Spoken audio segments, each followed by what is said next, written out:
ada belasan orang ditemukan jenazah dibuang di gunung tanjakan di Paro apa ya, di dekat lupa saya. Yeah. Nah, itu kan di evakuasi itu ada yang kepalanya mereka, itu yang paling saya ingat ya, kepalanya mereka kayak kol gitu.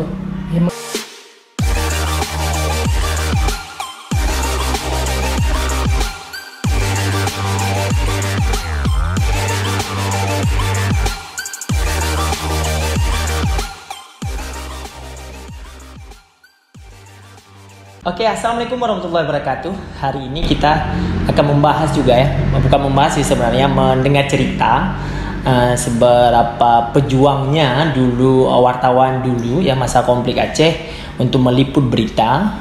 Kita sekarang bersama Kak Ci ya, sini seorang hero-nya pemberitaan Aceh dulu. Assalamualaikum Kak Ci. Gimana kabarnya Kak? Alhamdulillah baik. Alhamdulillah ya. Oh ya Kak, gimana sih Kak, kok bisa Kakak menjadi wartawan di masa konflik ini Kak? Ya waktu itu saya jadi wartawan persis Mei 1999. 99. Waktu itu setelah saya udah tidak kerja lagi di stasiun riset di Loser, setelah waktu itu keamanan Aceh udah mulai tidak bagus, beberapa camp penelitian dibakar sehingga semua stasiun riset itu tutup. Kemudian tawaran kerja di Harian Analisa untuk koresponden Banda Aceh. Nah itulah mulai saya kerja sebagai wartawan analisa di Banda Aceh. Ya hampir 2 tahun lebih saya untuk analisa waktu itu di awal-awalnya. Di awal-awal Kakak masuk berarti di analisa. Ditugaskan di Banda Aceh aja apa seluruh Aceh Kak? Kewajibannya di Banda Aceh. Berarti tapi Kakak gilirannya seluruh Aceh. Ya, waktu itu pada akhirnya ketika ternyata isu Aceh itu berkembang sangat besar karena ada kemudian gerakan konflik bersenjata ya melawan pemerintah Jakarta. Jadi ada banyak cerita dari seluruh Aceh yang kemudian penting kita liput gitu. Kemudian saya juga nyambi waktu itu sebagai stringer foto di Associated Press, itu yang membuat saya juga penting untuk mencari momen-momen penting peristiwa Aceh yang harus kita laporkan ke publik lah waktu itu. Bagaimana Kakak menguatkan rasa ini saya jadi wartawan, tapi rasa kan di konflik nih Kak, bagaimana Kakak membuat ini saya jadi wartawan, rasa takutnya saya buang, saya harus fight kayak gitu kan? Ya awal konflik itu liputan, saya ingat berita pertama saya dianalisa itulah liputan demonstrasi mahasiswa. Demonstrasi mahasiswa. Ya itulah mulai ada gerakan sipil ya, gerakan sipil juga meletus di Aceh, kemudian ada gerakan bersenjata, gerakan Aceh Merdeka ya. Itulah kenapa kemudian larinya harus meliput, ya mau nggak mau kita harus meliput itu karena itulah yang terjadi ya kan. Kita nggak mungkin menutup mata, kita harus menceritakan apa yang terjadi di Aceh waktu itu. Ada orang ketembak, ada bom meledak, ya ada masalah-masalah tentang tentang konflik lah yang hampir setiap hari terjadi ya. Kalau dibilang belajar, saya sebenarnya belajar wartawan itu juga otodidak ya. Saya tidak ada latar belakang pengetahuan tentang media, jurnalistik dan lain-lain. Tapi sejalan itu saya belajar di lapangan. Saya belajar bagaimana menembus narasumber, membuat strategi keamanan diri sendiri, dan juga mencari angle-angle liputan yang lebih kuat ya untuk isu-isu Aceh waktu itu. Itu perjalanannya adalah perjalanan timeless gitu. Jadi sejalan waktu kita belajar pengalaman yang kita alami itu yang menjadi guru bagi kita. Nah, saya juga punya teman-teman yang saling membantu waktu itu. Kita punya kerjasama yang baik dengan kawan-kawan wartawan di lapangan, itu yang kemudian itu juga menguatkan kita untuk lebih berani. Nah seperti itu sih Dedi. Iya, saya juga melihat beberapa posting di Facebook ya, baik dari kawan-kawan kakak ya, yang sesama wartawan perempuan seperti Kak Rehan, kayak Kak Rehan Lubis, mengatakan bahwa setiap ada tembakan selalu kakak kejar beritanya. Itu nggak tahu kakak, ini saya kejar berita ini dalam peluru loh, misalnya, kayak nggak ada kepikiran kayak gitu kak? Oh, kalau dibilang nggak ada pikiran, memang waktu itu baru ingat nggak ada pikiran. Nggak ada pikiran. Baru sekarang sadar, loh kok dulu buat kayak gitu ya kan? Maksudnya memang betul-betul waktu itu mungkin ya masih muda ya, masih umur di bawah 30 tahun, habis itu semangat lagi besar-besarnya, habis itu adrenalin itu senang kalau dipacu gitu. Jadi memang jiwa muda itu terasa. Jadi kayak kita menemukan ritme, dan saya juga menemukan ritme saya di situ. Ternyata saya suka kerja di lapangan itu, menemukan banyak hal, cerita-cerita di lapangan. Jadi itu adalah tantangan tersendiri. Memang semakin serem yang mau kita liput tuh semakin seru gitu loh. Jadi ada rasa sensasinya juga, pergi ke satu tempat yang lagi ada tembak-tembakannya, kita ngumpet dan terus dapat berita. Tetapi ya begitulah, tapi itu terus terjadi ya, bertahun-tahun kita rasain. Ada sih nggak kak kejenuhan ya, atau ketakutan bahwa sudah meliput kakak melihat sesuatu, misalnya apakah itu orang tertembak, ya udah saya nggak jadi wartawan lagi lah, nanti seandainya saya jadi korban, itu pernah nggak terpikirkan sih kak? Saya memutuskan berhenti jadi wartawan karena itu. Oh karena itu kak? Saya berhenti jadi wartawan, saya lupa bulan berapa, tapi itu terjadi ketika saya terakhir meliput, saya bilang perang-perangan lah ya, di Lambu. Jadi itu udah masa daerah operasi militer tahun 2003 atau 2004 lah. Tapi mungkin menjelang akhir 2003 waktu itu. Jadi ada dua gam yang terlugam ya. Dia pertama memeras ke kepala sekolah di daerah Lamreng. Nah, kemudian mereka berhasil mengambil uangnya katanya. Kok dikejar sama Brimob. Kami ikut pasukan Brimob nih. Saking gilanya nih kelompok wartawannya. Brimob naik pakai, kami naik pagar. Jadi kejar-kejaran Brimob. Kami ikut Brimob di belakang kan. Kalau seperti itu, dalam perang juga kita akan berada di wilayah yang mana yang paling kuat. Kita harus punya strategi. Nggak mungkin kita berada di wilayah yang paling lemah. Kita harus berada di belakang mereka, dan kita harus mengambil jarak. Kita jangan masuk ke wilayah kerja mereka. Kita hanya membayangi mereka, hanya untuk mendapatkan akses sebenarnya. Nah, kita memang wartawan itu sering mendapatkan akses informasi dari aparat ya. Kalau ada pengajaran dan lain-lain. Nah, waktu itu kita kejar-kejaran dari Lamreng sampai kemudian hilang tuh gam, tiba-tiba kami udah pulang ke PWI waktu itu, terus tiba-tiba ada kabar, oh gam nih sekarang lari ke Lambu, itu yang sekarang dekat Wali. Kantor Wali.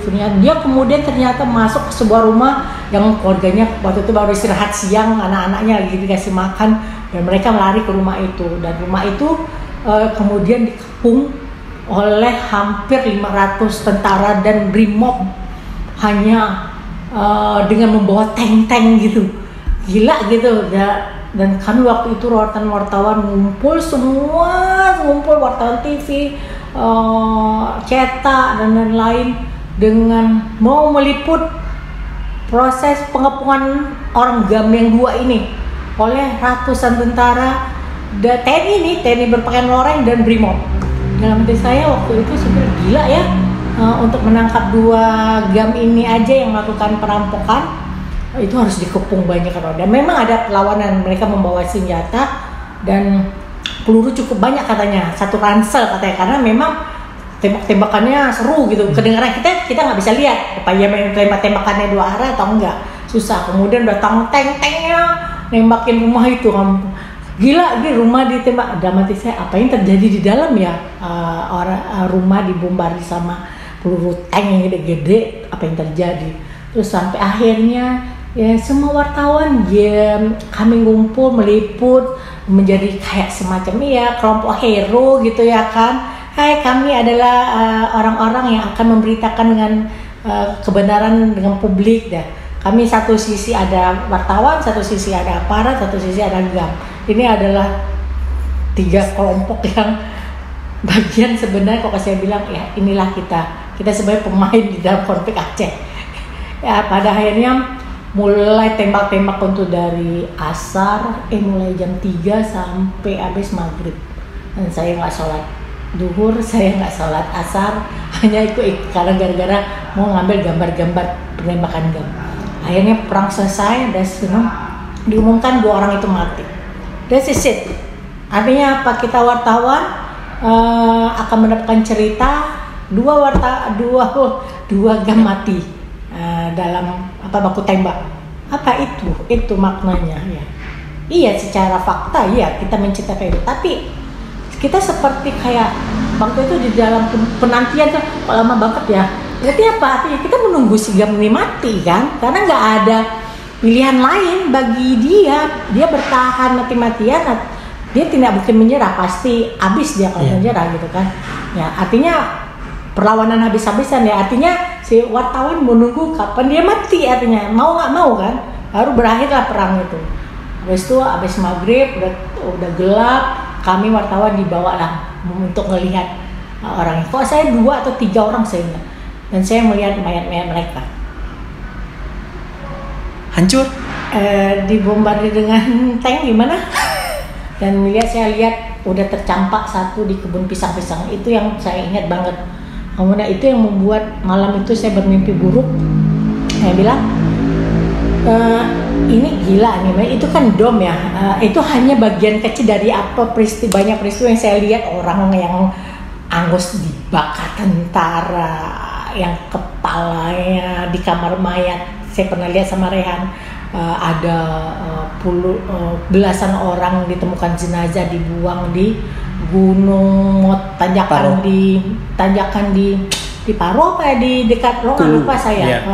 Itu kan di avokasi itu ada yang kepalanya mereka, itu yang paling saya ingat ya, kepalanya mereka kayak kol gitu ya, mengerikan. Ada banyak lah, dari mulai ya itulah yang paling mengerikan juga yang orang terbakar di Gunung Sabi itu, dibakar tentara orang gila, ternyata dia tidak waras gitu. Jadi mereka ini adalah korban COVID yang ya dengan segala macam kengerian, artinya mereka mati gitu. Entah, saya nggak pernah bisa memverifikasi apakah mereka bersalah atau benar atau mereka hanya korban. Tapi intinya adalah dalam perang kadang-kadang kebenaran itu susah kita dapat di waktu itu, sehingga apa yang dilihat wartawan ya apa yang dia lihat waktu itu, itulah yang dia beritakan. Apa yang dinyatakan secara resmi terutama oleh sumber-sumber resmi, itulah yang kita beritakan, walaupun kita meyakini perang ini ada kebohongan-kebohongan yang tertutupi ya kan. Nah, saya mimpi ya orang yang di kebun pisang itu adalah orang terakhir yang saya lihat mayatnya. Yang kemudian malam itu saya mimpi buruk, ingat maju lagi sendiri di rumah. Kemudian besok pagi saya renung, apa sih yang saya cari gitu. Liputan orang mati pasti di dalam perang itu kan. Berapa korban, setiap kami selalu itu, pada akhirnya berita kami pada akhirnya menonton. Hari ini 5 orang GAM mati karena buku tembak ini. Hari ini 4 TNI mati karena disambung sama GAM. Kan seperti itu selalu berita. Sampai belum lagi kalau kita dengar ini juru bicara GAM telepon mengatakan kami ini.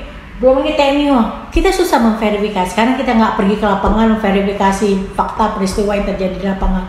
Pada akhirnya kita terjebak dengan membuat berita-berita propaganda itu. Kami menganggap di dalam perang ada propaganda. Nah itu yang menjadi sulit, terutama dalam kerja wartawan yang harian ya, yang harus melapor harian tentang peristiwa-peristiwa yang terjadi di Aceh. Itu yang menjadi sulit terverifikasi karena kemudian ketika peristiwa yang terjadi kita belum sempat memverifikasi ini kebenaran di lapangan, udah besok udah muncul lagi peristiwa yang sama bersama. Ya kebenaran, jadi peristiwa itu tumpang tindih dan itu seperti kayak air mengalir hilang. Ya jadi saya merasa ini bagi saya pribadi, kalau saya ngikutin arus seperti ini terus-menerus, pertama bisa gila, kedua kehilangan empati, karena itu tadi melihat darah sudah biasa, melihat ada ibu-ibu nangis kehilangan anaknya udah biasa bagi kita, itu cepat berita bisa kita kirim. Tapi apakah kita terenyuh atas kehilangan keluarga itu? Apakah kita merasa melihat mayat yang dengan segala macam bentuk kengeriannya itu yang tidak wajar ya? Seharusnya sebuah jenazah itu kan diperlakukan dengan baik seperti Islam bagaimana mengajarkan kita, tapi di dalam perang itu tidak berlaku. Saya pernah ngelihat Cut Teng yang Gam Darussalam diseret-seret sama polisi habis dia ditembak di Cut kami lari waktu itu dapat berita itu Cut Teng ketembak, kami ke sana, sampai di sana dia lagi diseret dengan badan gemuk, kan Cut Teng itu gemuk gempal ya, diseret. Kami ngambil gambar, habis itu kena marah kami semua polisi karena jangan dinaikin ya kan, pasti itu pelanggaran HAM ya kan, bagaimana jenazah ditarik diseret-seret di jalan ya. Akhirnya kami harus berkompromi supaya itu juga menyelamatkan kami untuk tidak menaikkan gambar-gambar seperti itu. Jadi ada banyak kompromi yang sebenarnya secara udahlah, saya juga akhirnya memutuskan saya berhenti dulu karena itu juga perang lagi Aceh lagi perang gila ya, karena daerah operasi militer udahlah saya juga nggak kuat, terlalu banyak yang udah saya lihat, saya takut kehilangan hati nurani aja. Oke.